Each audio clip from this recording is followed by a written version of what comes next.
வணக்கம் மக்களை, இது உங்கள் பாடறிவோம் படிப்பறிவோம். இந்த வார டீச்சிங் எபிசோட்ல ஒரு கலகலப்பான ஒரு முழு நீள நகைச்சுவை திரைப்படத்திலிருந்து ஒரு அழகான மெலடி சாங் தான் பார்க்க போறோம். தேவா அவர்களின் ஒரு அற்புதமான இசை, ஹரிஹரன் மற்றும் சுஜாதா அவங்களோட ஒரு கம்பீர குரல் அப்படின்னே சொல்லணும். காரணம், பாட்டு வந்து ஜாஸ்தி ஹை பிச்சே இருக்கும்.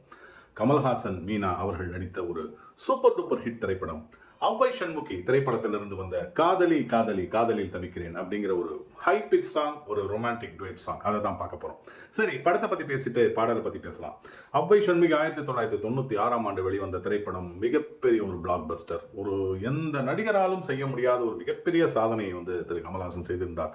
படம் முழுக்க வந்து அந்த ஒரு மடிசார் கட்டிக்கிட்டு அந்த ஒரு பெண் வேடம் ஏற்று அது எப்படி அந்த பாடி லாங்குவேஜாக இருக்கட்டும், வாய்ஸாக இருக்கட்டும், எல்லாத்துலேயுமே ரொம்ப அற்புதமாக செய்திருந்தார் கமல்ஹாசன். இந்த திரைப்படம் வந்து மேக்கப் ஆர்டிஸ்ட்டுக்கு வந்து அவார்டு கிடைச்சது, ரொம்ப அற்புதமாக செஞ்சிருந்தார் அப்படின்னு சொல்லிட்டு. அப்புறம் கமலோட குழந்தையா ஒரு பெண் நடிச்சிருக்கும், ஒரு குழந்தை ஆன் அப்படின்னு சொல்லிட்டு, அந்த குழந்தைக்கும் சிறந்த குழந்தை நட்சத்திரத்திற்கான அவார்டு கிடைச்சது அப்படின்னு சொல்லணும். இந்த படம் வந்து ஹிந்தியில் சாச்சி 420 அப்படிங்கிற பேரில் வந்து ரீமேக் பண்ணாங்க. இதை கமல்ஹாசனே எடுத்திருந்தார் அந்த படத்தில். அங்கேயும் மிகப்பெரிய வெற்றி பெற்றது.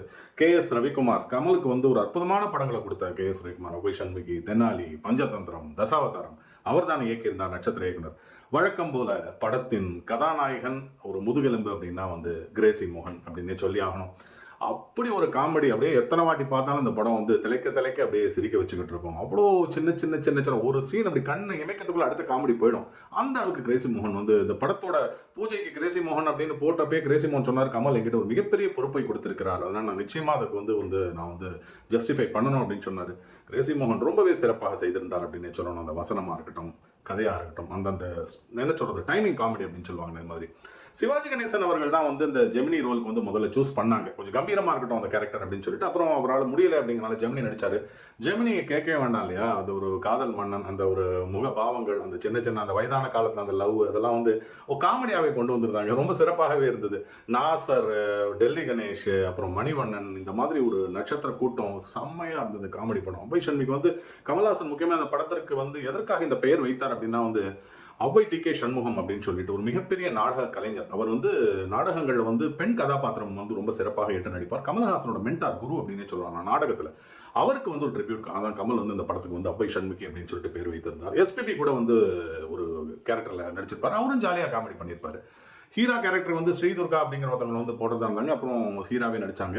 கமல்ஹாசனுடைய இரண்டாவது பெண் அக்ஷராவை வந்து தான் அந்த படத்தில் கமல் பெண்ணாக நடிக்கிறதுக்கு முடிவு பண்ணாங்க. அப்புறம் அதுவும் சரியில்லைன்னு இன்னொரு பெண் அந்த ஆன் அப்படிங்கிற குழந்தை தான் நடிச்சிருந்தாங்க. அற்புதமான ஒரு காமெடி திரைப்படம். இந்த காமெடி திரைப்படத்தில் பாட்டுக்கு என்ன வேலை அப்படின்னா, பாட்டுக்கும் வேலை இருக்கு. அதுவும் வந்து கொஞ்சம் வந்து இன்னும் கொஞ்சம் வந்து அந்த வெற்றிக்கு உறுதுணையாக இருக்கும்னு தேவா ப்ரூவ் பண்ணாரு. வேலை மேலே வேலை வேலை வேலைன்னு சொல்லி SPB ஒரு ஃபாஸ்ட் சாங் பாடிப்பாரு. ருக்கு ருக்கு ருக்கு அப்படின்னு சொல்லிட்டு சுஜாதாவும் கமல் வந்து பெண் வாய்ஸ்ல பாடியிருப்பாங்க. இந்த மாதிரி ஒரு பாடல்களுக்கு நடுவில் சவுத் ஆப்பிரிக்காவில் வந்து ஒரு ஹையஸ்ட் இதில் வந்து மலையில் வந்து இந்த பாடல் வந்து படம் பிடித்தாங்க. அதாவது ஷூட்டிங் பண்ணியிருந்தாங்க. காதலி காதலி அப்படின்னு சொல்லிட்டு ஒரு சீரியஸாக அப்படியே கொஞ்சம் தொய்வாக போயிட்டு இருக்கிறப்ப டம்முன்னு அப்படியே வந்து வெடிச்சு இந்த பாடல் வந்து வெளியில் வரும். கமல் ரொம்பவே அழகாக இருப்பார் இந்த பாடல்னா. அப்போ இந்த பெண் வேஷமே பார்த்துட்டு இருக்கிறப்ப திடீர்னு வந்து ஒரு அழகான மீசையெல்லாம் வச்சுட்டு அழகாக வந்து இந்த ரொமான்ஸுக்கு கேட்கணுமா கமலை பற்றி அவ்வளோ சிறப்பாக செய்திருந்தார். பாட்டோட சேலஞ்ச் என்னன்னா வந்து ஹை பிச் நிறையா வந்துகிட்டே இருக்கும். அந்த சஸ்டெயின் வந்து ரொம்ப ரொம்ப முக்கியம். ஹரிஹரனை பற்றி கேட்கணுமா இல்லை சுஜாதாவை பற்றி கேட்கணுமா, இதெல்லாம் அவர்கள் வந்து அப்படி என்ன சொல்றது, அல்வா சாப்பிட்ற மாதிரி சாப்பிட்டு அடுத்தவங்களுக்கு வந்து டென்ஷனை கொடுத்துருவாங்க. முடிஞ்சா தொட்டு பாடுறா அப்படின்னு சொல்லிட்டு காதலி அப்படியே இழுத்துட்டே போவார் ஹரிஹரன். அதுவும் சரணம்லாம் வந்து பயங்கரமா இருக்கும். அந்த முடிக்கிற அந்த ஒரு ஃபினிஷிங் இதெல்லாம் வந்து ஹை பிச் எங்கேயோ கொண்டு போகும். ஒரு மெலடி பாடல், அதுவும் அந்த ஹை பிச்சை சஸ்டெயின் பண்ணி பாடுறதுங்கிறது அவ்வளோ ஈஸி கிடையாது. அதை பாடினா தான் அதோட அழகு நிச்சயமாக புரியும் அப்படிங்கிறத வந்து எந்த விதமான சந்தேகம் இல்லை. இசை அப்படிங்கிறது வந்து அவ்வை சண்முகியாக இருக்கட்டும், இல்லை வந்து ஒரு மணல் கயிறாக இருக்கட்டும், எந்த மாதிரி காமெடி படமாக இருந்தாலும் நல்ல இசை, நல்ல பாடல், அதற்கு நிச்சயமாக பாடறிவோம் படிப்பறிவோம். இது கடவுள் அமைத்த மேடை. நன்றி மக்களே.